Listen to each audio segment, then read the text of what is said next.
Aujourd'hui on va faire connaissance. Vous allez surtout apprendre à me connaître parce que moi je vais rien apprendre sur vous malheureusement, mais c'est pas grave. Donc vidéo un petit peu différente, mais là on déménage bientôt. Tout est dans les cartons, donc là j'ai pas vraiment l'occasion de faire des DIY.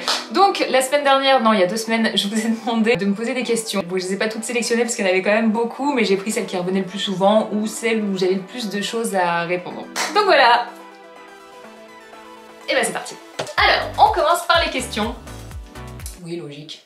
Par une question qui est beaucoup revenue, c'est quelles études est-ce que j'ai fait? J'en ai parlé vaguement, mais comme on m'a aussi demandé mon parcours professionnel, je vais tout condenser en un. Donc primaire, collège, normal. Puis venu le lycée, je suis partie en art appliqué. En gros, c'est 3 années, un cursus scolaire normal, mais avec 20 heures en art en plus. J'adorais l'art, je passais mon temps à dessiner, je voulais être styliste à ce moment-là, je voulais dessiner et créer des vêtements. Je suis partie là-dedans parce qu'il faisait beaucoup de design et je pensais apprendre à mieux dessiner aussi, ce qui n'est pas du tout arrivé, hein, mais surtout je pense que mes profs étaient... Je sais que vous êtes nombreux à me suivre, à être en art appliqué. Moi j'étais à Bressuire, je sais pas s'il y en a qui sont là-bas. Donc une fois mon bac en poche, je suis partie en fac d'anglais. Rien à voir. Le problème avec moi, c'est que quand j'ai une passion, à partir du moment où ça devient une obligation, j'en suis totalement dégoûtée. Mais j'étais tellement obsédée par les États-Unis, je voulais absolument vivre là-bas. Donc je me suis dit, je peux être prof de français là-bas. Ce serait génial. Donc j'ai fait mes 3 années pour faire la licence. Mais en 3e année, j'ai eu l'idée, je sais pas pourquoi, je vais essayer d'être mannequin. Et puis si ça marche, tant mieux. Si ça marche pas, je retournerai à l'école. Voilà. Je voulais mettre un petit peu de piment dans ma vie de bouseuse. Donc je suis montée à Paris pour trouver une agence, j'ai signé avec une agence. Puis un jour je suis partie en vacances à Los Angeles et une agence là-bas a proposé de me signer. Donc à ce moment-là je me dis, attends, je peux travailler aux États-Unis, déménager là-bas, vivre là-bas, trop bien. Donc ils me font mon visa de travail, je pars habiter là-bas. Ça a super bien marché. Mais bon, qui dit mannequin dit avoir un corps abusément mince, pour pas dire maigre. Et un jour mon agent me dit, Victoria's Secret veut te voir. Oh, ok. J'avais été malade comme un chien pendant 2 semaines, j'étais toute fine. Vraiment, je faisais 50 kilos pour 1m77. Je vais les voir. Ça se passe très bien. La nana pensait même que je bossais déjà avec eux. J'étais trop contente. Puis je rentre chez moi et je n'ai pas de nouvelles d'eux. Et puis un jour, au détour d'une conversation, mon agence me dit, mais de toute façon, Victoria's Secret, ils te trouvaient trop grosse. J'étais comme ça à ce moment-là. Et là ça m'a tuée parce que je savais que je pouvais pas être plus fine que ça et que niveau santé ça allait être catastrophique. Il fallait tellement que je pense à ça que j'en avais développé des TCA. Donc mon agence m'a proposé d'aller m'installer à New York pour avoir plus de gros clients.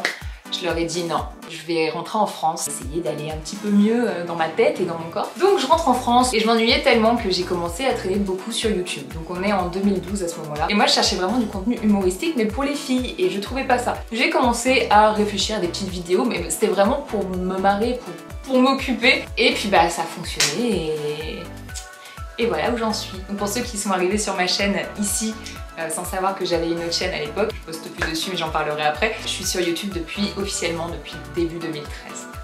Voilà. Prochaine question, c'était très long cette réponse. Je gigote beaucoup, non? Je me rends compte que je considère actrice, influenceuse, créatrice de contenu ou autre. Créatrice de contenu, c'est le plus global je pense. Et je me considère aussi auteur de livres. Depuis combien de temps vis-tu des expériences paranormales?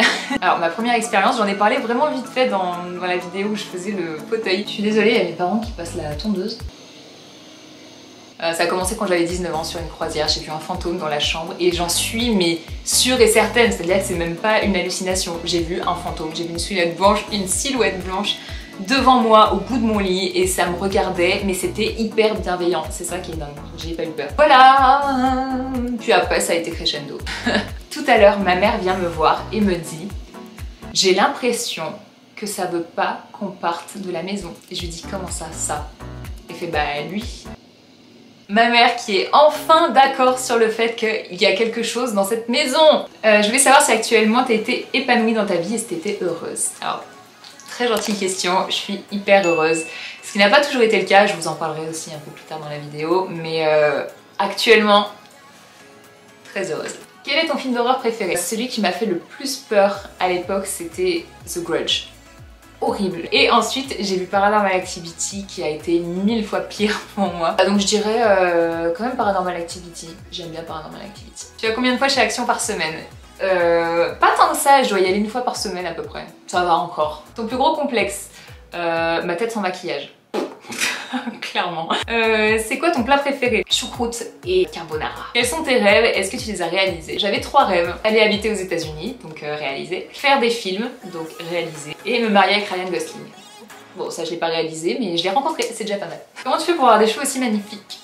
Merci. Mais c'est les boucles qui font ça. Je vous avais fait une vidéo là-dessus, je vous la mets, je sais pas trop où parce que je... Bref, quelque part. Quel est ton artiste musical préféré? Alors je suis loyale depuis que j'ai 10 ans à The Offspring, qui est un groupe punk rock californien. Je connais toute leur musique, tout. J'adore Whitney. Voilà, ça on peut pas me l'enlever. Et j'adore Belle Avoine. Je trouve qu'il fait des très belles musiques et que 35 ans après, on l'aime encore. Mais où est-ce que tu achètes tous tes vêtements magnifiques? Alors merci. Sachez que tous mes vêtements, je mets les liens dans la description à chaque fois. Donc par exemple ce haut-là, il est dans la description. Alors c'est quoi ton métier en parallèle de YouTube? Alors j'ai pas de métier en parallèle de YouTube, j'ai YouTube forcément, ce qui me prend déjà pas mal de temps. Et il y a mes livres aussi, j'en sors environ un par an et ça me prend quasiment 4 mois dans l'année. Donc YouTube, les livres et Instagram. Quel est ton film préféré? Alors j'en ai pas qu'un seul. Gladiator, Mean Girls, Split et Les Goonies. Tu as combien d'animaux? Alors j'ai Reese, c'est déjà pas mal. Mais mes parents ont 3 chats, mais j'en aime que 2. Non, qu'un seul. Tu passais ton permis moto pour en faire avec ton chéri? Non, je flipperais beaucoup trop en moto. Déjà que faire plus d'une demi-heure en voiture, ça me fait... Qu'est-ce qui te rend heureuse dans la vie et à contrario malheureuse? Heureuse, c'est d'être avec mon chéri et les parcs d'attractions. Je crois que je suis jamais plus heureuse que quand je suis dans un parc d'attractions. Qu'est-ce qui me rend malheureuse? Quand mon chien m'ignore, et ça c'est beaucoup trop souvent. Et puis quand je suis pas avec mon chéri. Est-ce que tu as prévu de rejouer dans un film si l'occasion se présente? Je t'ai adoré dans Épouse-moi mon pote. Merci beaucoup. Alors j'ai fait 2 films, j'ai fait Épouse-moi mon pote et j'ai fait Daddy Cool. Vraiment super cool comme expérience. Mais après voilà, il y a le fait de jouer dans des films, mais il y a tout ce qu'il y a autour. J'ai pas trop aimé la sphère du cinéma. Ensuite, on a des questions pour ma maman. Ah, je pense que du coup elle est en train de passer la tondeuse. On va aller la voir. Ah non, c'est mon père. Bon. Ah, faut que je trouve ma mère. J'ai des questions à te poser. C'est pour la télé? Elle est en train de faire sa petite pancarte pour vendre. Les abonnés ont des questions à te poser. Ouais, j'espère qu'elles sont gentilles. Toujours. Bonjour maman de Andy, est-ce que vous avez toujours aimé les activités manuelles ou c'est Andy qui vous a converti? Eh ben la preuve, vous voyez, je suis en plein dans une activité manuelle, j'adore ça. Grâce au papa d'Andy, eh ben, qui m'a donné le virus, faut avouer, eh ben franchement, top, et on a acheté plein de maisons, on les a toutes rénovées et on continue. La prochaine. Mais là c'est un gros truc. Bah, vous avez fait pire. Acheter des ruines, franchement. Oui, on a acheté des ruines, ouais, et on les a retapées. On a mis du temps, hein. Là, le temps passe vite. Hein. Ah, pour vous, oui. Est-ce que je t'ai déjà dit 3364 fois merci pour l'éducation que tu m'as donnée?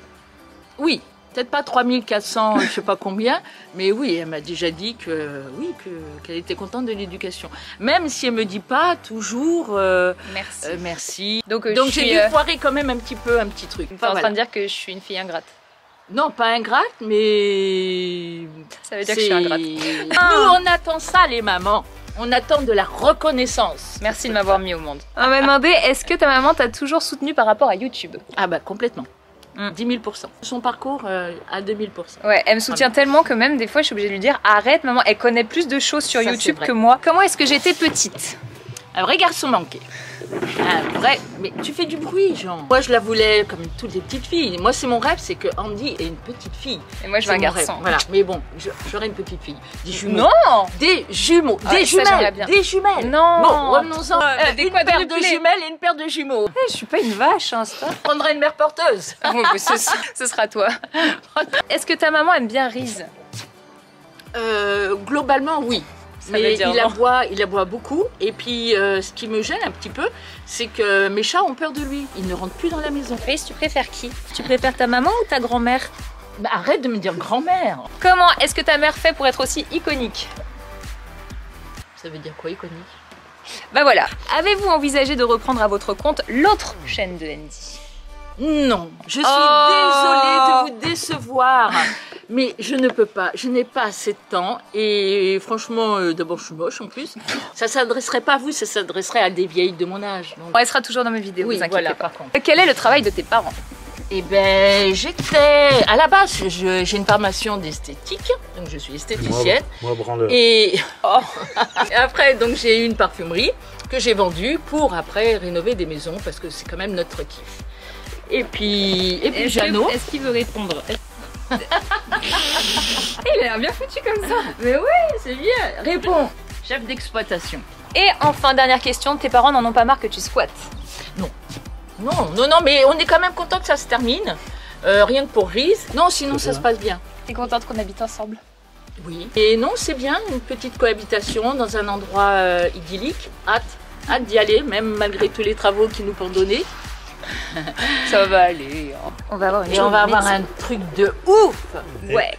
Un truc de fou. Et vous allez voir. Ah. Ça va mettre du temps, mais on va y arriver. Ouais, j'espère que vous avez 2 ans devant vous. Hein. Dans ce clan-là, qui est le chef? Moi. Et moi après. Eh bien merci pour cette petite interview. Je rentre. De rien, Canada. À la vista. De nada. Non, Canada. De nada. De rien, Canada. De nada. On peut faire des trous? Aucune de nous deux ne parle espagnol donc. Si, j'ai fait 3 ans d'espagnol. Ah bah pas moi, on va voir qui a raison. Ah, j'espère que vous appréciez cette petite visite de la maison. En parlant de maison, dans combien de temps penses-tu emménager dans ta nouvelle maison? On emménage le 21 juillet. Je vous filmerai tout ça bien entendu, hein, mais trop hâte. Est-ce que tu vas faire en DIY les rénovations de ta nouvelle maison? Parce que j'ai trop hâte de voir ça. Merci. J'ai trop hâte aussi, mais j'ai très peur aussi. Mais oui, je vous filmerai tous les travaux, ça y a aucun problème. Comptes-tu avoir de nouveaux animaux dans ta nouvelle maison? Oui, ouais, j'aimerais avoir un nouveau petit chien. Squeeze même pas, il m'ignore tout le temps, donc il me faut un petit peu d'amour canin, donc je vais aller chercher ça avec un autre. Parce que ce chien est un petit con. Et puis il y a des écureuils là-bas, donc j'aimerais bien pouvoir les amadouer un petit peu. Sans qu'ils se fassent bouffer par les chats de mes parents. Il y a ma mère qui est en train de... Je sais pas si vous la voyez là-bas. Envisages-tu de faire des vidéos avec tes abonnés ou quelque chose de participatif en tout cas? Alors j'avais déjà au début eu l'idée de faire des vidéos où j'irais chez les abonnés, on fera un petit peu de déco et tout, mais je me suis rendu compte que niveau organisation et tout ça serait une horreur et ça me prendrait trop de temps et j'ai vite laissé tomber l'idée. Mais ensuite vous avez été beaucoup sur ma vidéo où je parle de ma maison à me proposer de venir m'aider sur les chantiers. Ça peut être intéressant si des gens s'y connaissent en chantier. Pourquoi pas? Voilà. On va maintenant parler YouTube. Alors ça c'est des questions qui sont beaucoup revenues, je les mixées ensemble.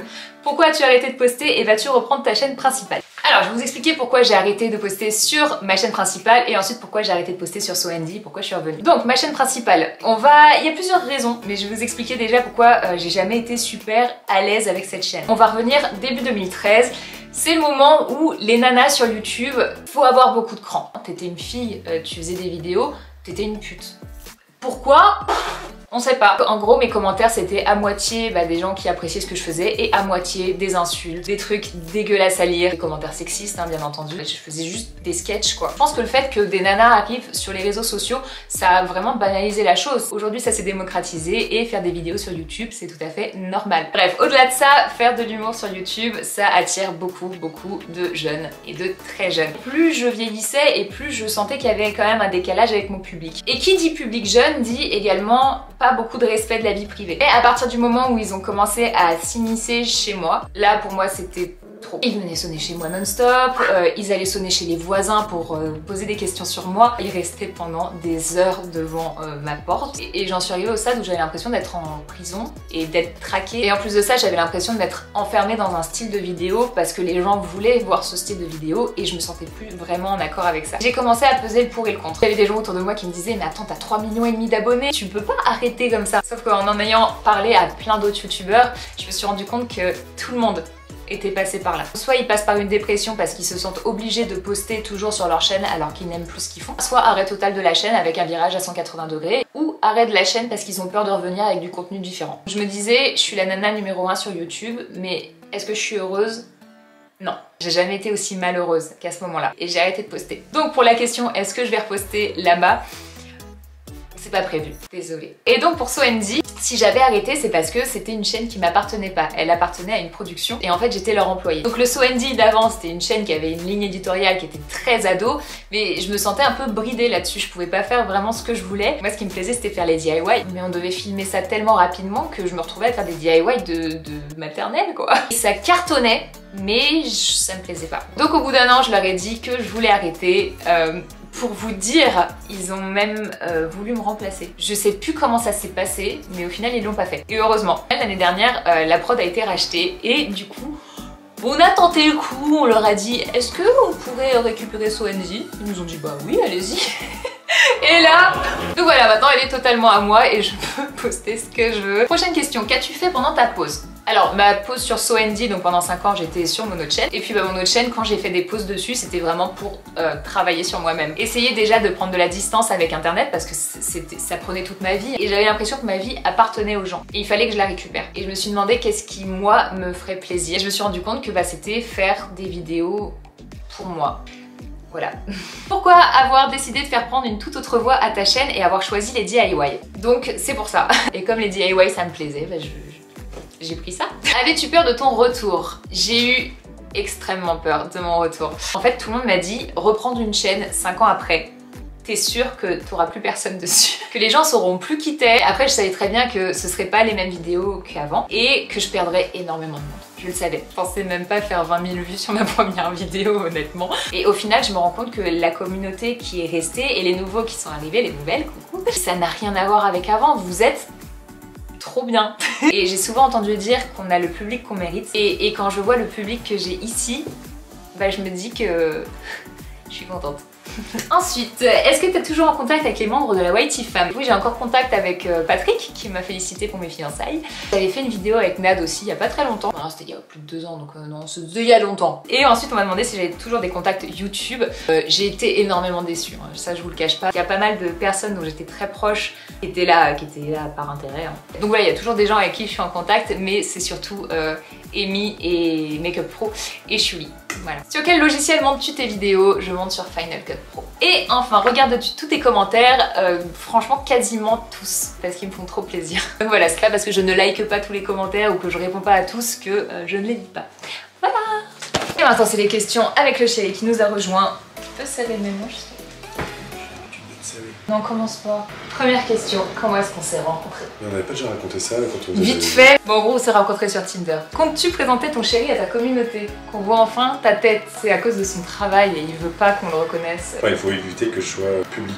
Il fait un travail très secret, c'est pour ça. Ouais, j'ai honte. De m'avoir comme copine. Non, merci. c'est pas toi, c'est le chien. Tokopa va venir habiter avec toi dans ta nouvelle maison ou relation à distance et vous vous verrez parfois. Non, c'est entre les deux. Ouais. On se verra très souvent, mais on aura quoi, 3 nuits dans la semaine, on fait pas ensemble. En gros, il va travailler à Paris et puis il viendra dès qu'il est libre. Garde du chien alterné. Non, tu le gardes.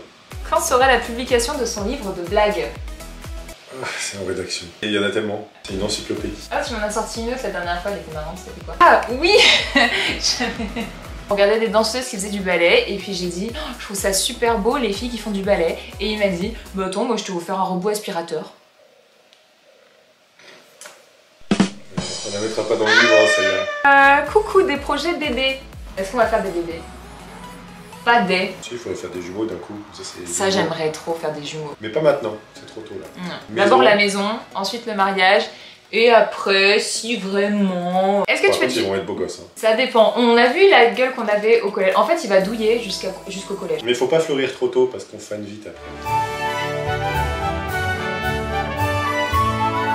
Donc on m'a demandé si je faisais du sport et si oui à quelle fréquence. En fait c'est lui qui m'a fait tout un programme. Quand je l'ai rencontré, il est toujours très musclé pour quelqu'un qui fait pas tant de sport que ça. Tu fais 2 séances par semaine. Que avec du poids du corps, lui il fait. Il est super bien gaulé. Vous le voyez pas là, on dirait qu'il est tout maigre, franchement. Mais, non, mais j'ai été malade. Regardez ses pecs. Non, il a plus de nichons que moi. Okay. Ah, oh, arrête. Donc il m'a fait un programme plus spécialisé femmes. Et bon, j'ai failli mourir. Franchement, les premiers mois, j'ai failli mourir. Mais au final, je fais 2 séances par semaine de 30 minutes et je fais le même programme en fait depuis 2 ans et demi. En plus de ça, j'ai un meilleur corps maintenant que avant quand je faisais 2 heures de sport par jour et que je mangeais 1000 calories par jour. C'était atroce. Fallait que je sois archi mince. Maintenant, je mange au moins 3000 calories par jour. C'est n'importe quoi. Ça, c'est pas moi qui lui ai appris. Je suis... Ah, dites-moi dans les commentaires s'il y a des gens qui sont carpophobes. Donc je mange pas de fruits. Je mange pas de légumes, je mange pas de poisson, je mange pas de fruits de mer, je mange pas de fromage. Non, me dis ce que tu manges parce que... Je mange des féculents et un petit peu de viande. De la choucroute et reste au chien. Chinois. Est-ce qu'on a un thème pour le mariage et la date du mariage? Il faut un thème, vous êtes sûr? Franchement, on n'aura pas vraiment de thème. Et ensuite, on se marie le 4 juin 2022. Oui. Non. Est-ce que j'avais grillé quelque chose pour ma demande en mariage? Moi je pense que ouais, t'avais compris. Je m'en doutais quand j'ai vu le temps qu'il mettait dessus. Oh là là. Comme moi, je travaillais, mais qu'à côté, j'avais un deuxième taf, c'était de préparer le mariage. La demande. Quelque part, quand elle me téléphonait, elle sentait que j'étais occupé à autre chose, quoi. Est-ce que tu peux citer 3 qualités et 3 défauts de moi? De moi? De moi. Pas ça, c'est qu'on va pas pouvoir finir la vidéo. Après, elle va faire la gueule. Moi, je déteste faire ça. Déjà, elle comprend très bien, alors on croit, donc on va faire en même temps. Oh, faut que tu fasses vite parce que la vidéo elle est déjà archi. Moi, Oh, c'est trop long. Mais elle est jolie, elle est gentille, elle est drôle. Et 3 défauts? Non, ça on veut pas savoir. Et enfin, peux-tu faire un boyfriend does my make-up? C'est quoi? Vous êtes sûr? Ah oui, donc avec le crayon sourcil. Pas ça. Non! Pour le troubler. Non. Tu vas vraiment le tenir. Ouh! Je t'ai déjà vu le faire ça. Je suis pas sûre d'avoir envie que tu me le fasses. Ah! Eh, c'est mon art, je sais ce que je fais. Okay. Mais encore plus en arrière. Pas mal, hein? Il est pas très doué, mon gendre. Hein. Va falloir que je lui apprenne. Si vous avez vu la tronche que j'ai, franchement, n'importe quoi. On va parler de livres maintenant, dehors. Je profite de mes derniers jours ici. Je suis désolée, il y a énormément de bruit. D'où est venue l'idée de tes livres? Alors, c'est pas mon idée. Une maison d'édition m'a contactée avec un mail trop cool. C'est de là qu'est arrivé Princesse 2.0, mon tout premier livre. Après, j'ai pris goût à l'écriture et j'ai eu envie d'écrire d'autres choses, mais un peu plus sérieuse. Et c'est là que je me suis dit, j'adorais les livres dont vous êtes le héros quand j'étais petite. J'ai envie d'en faire et j'ai envie que ça fasse peur. Donc c'est là qu'est arrivée la pire soirée de ta vie. Ensuite, je me suis dit, bon, maintenant que j'ai fait l'horreur, tu me laisses parler? Bon, maintenant que j'ai fait horreur, je vais faire Escape. C'est là qu'est arrivé Death Escape. Un peu de respect, s'il vous plaît. Et ensuite, comme j'adore les croisières, je me suis dit que je vais en faire un sur une croisière. Et c'est de là qu'est arrivé le dernier. La croisière de l'enfer. Wow! Donc il est sorti depuis le 24 juin et il est trouvable normalement partout. Comment se passe l'écriture de ton livre, de l'idée jusqu'au livre terminé? Alors il y a environ 6 mois entre le moment où avec la maison d'édition on se dit ok on commence un livre et au moment où le livre sort. Par exemple là l'idée je l'ai eu en décembre, donc j'ai commencé à écrire un petit synopsis et ensuite je pars sur le squelette pour que l'histoire fonctionne. Puis pendant son histoire je veux qu'il y ait ça. Et là j'écris plein de voix différentes. Et ensuite je me dis bon je veux qu'il y ait cette fin là, cette fin là, cette fin là, cette fin là et je les mets à la fin de chaque voix. Et ensuite une fois que la structure est faite, il reste plus qu'à remplir les cases, donc à écrire le roman en lui-même. À peu près toutes les 50 pages, j'envoie ça à la maison d'édition, ils regardent, ils voient les changements qu'ils peuvent faire. Il me renvoie ça et puis voilà. Combien de temps est-ce que tu dédies à l'écriture par semaine? Parfois je peux travailler toute la journée, parfois je vais pas travailler du tout parce que je suis pas inspirée. On va dire qu'il y a 2 mois où l'écriture est assez intensive tous les jours. Est-ce que tu écris au stylo papier ou sur l'ordi? J'écris tout sur l'ordi, beaucoup plus simple. Quel est ton livre préféré parmi les 3 que tu as écrits? Alors j'en ai écrit 4 mais j'en ai écrit 3, enfin j'ai fait 3 romans à choix multiples. Je dirais le dernier quand même. C'est pas pour faire la promo mais c'est celui qui m'a le plus plu sur l'écriture. Voilà. Ah non, maintenant il y a le tracteur. J'ai vraiment choisi le pire spot. Je suis navrée. Je vais parler très près de la caméra. Où peut-on trouver ton livre? Normalement dans toutes les bonnes librairies. S'il n'y a pas dans votre librairie, c'est qu'elle est nulle et vous leur direz. Next. D'où te vient cette passion pour la déco? Ça me vient du premier confinement où je m'ennuyais beaucoup. Hein. Forcément, j'étais enfermée chez moi, je supportais plus la déco de chez moi. Donc je traînais beaucoup sur Pinterest à ce moment-là. Et à la fin du confinement, je suis partie chez les parents de mon chéri qui était en vacances. Et leur cuisine, je voulais absolument la retaper. Et du coup, on s'est dit avec mon chéri qu'on allait refaire toute leur cuisine pendant qu'ils étaient pas là pour leur faire la surprise quand ils revenaient. À ce moment-là, j'ai eu envie de tout refaire. Voilà d'où est née ma passion. D'où viennent tes inspirations? Mais justement Pinterest énormément. Aussi sur Instagram, mon Explorer c'est que de la déco. Des chiens et de la déco. À chaque fois je vois des trucs qui vont m'intéresser, je vais me dire ça c'est pas mal, ça je pourrais le faire moi-même. Et donc je le fais. Es-tu satisfaite de toutes les créations que tu as réalisées? Ouais. Franchement il n'y en a pas une où je me suis dit bof. Je suis la première étonnée. Hein. Comment fais-tu pour faire tes DIY sans te salir? Je montre pas que je me suis salie. Peux-tu nous montrer tes œuvres en résine et as-tu des astuces? Alors, tout est dans les cartons. Mais je vais vous faire un gros truc en résine, vous allez voir. J'ai trop hâte de le faire. Et là, je vous donnerai plus de conseils à ce moment-là. Comptes-tu aborder d'autres idées de vidéos dans ta chaîne en dehors des DIY? Bien que j'adore ceci. Merci. Là, on va partir sur de la rénovation, hein, totalement. Après, je sais jamais si ma vie vous intéresse ou pas. Je pourrais vous parler de plein de sujets vachement plus personnels, mais j'ai aucune idée de si ça vous intéresserait ou pas. Avec quel logiciel as-tu fait ton intro? J'ai pris quelqu'un sur Fiverr. Je lui ai dit ce que je voulais comme intro et il me l'a fait, et puis voilà. Montreras-tu l'évolution de tes DIY dans le temps? Parce que des fois il y a des DIY qui vieillissent super mal. Je suis d'accord, pour le moment ils ont tous tenu sauf un. Ma pauvre lampe qui s'est pris un coup de bras un peu trop violent en m'habillant. Donc voilà, comme je sais qu'on va faire les cartons, je l'ai pas réparé pour le moment. Penses-tu élargir la palette de couleurs de tes DIY? Pas spécialement parce que moi j'aime le blanc, j'aime le beige, j'aime le doré, un petit peu le noir. Mais ça vous empêche pas de faire les DIY avec de la couleur. C'est pas parce que je fais quelque chose en blanc que vous pouvez pas le faire en rose, en bleu, en vert, je ne sais quoi. Comment fais-tu pour réussir à concevoir des meubles à chaque fois aussi beaux et extrêmement fidèles à ta référence? Merci. C'est de la chance. J'ai pas d'autre explication. Y a-t-il au moins un DIY que tu n'aies pas gardé avec toi et pourquoi?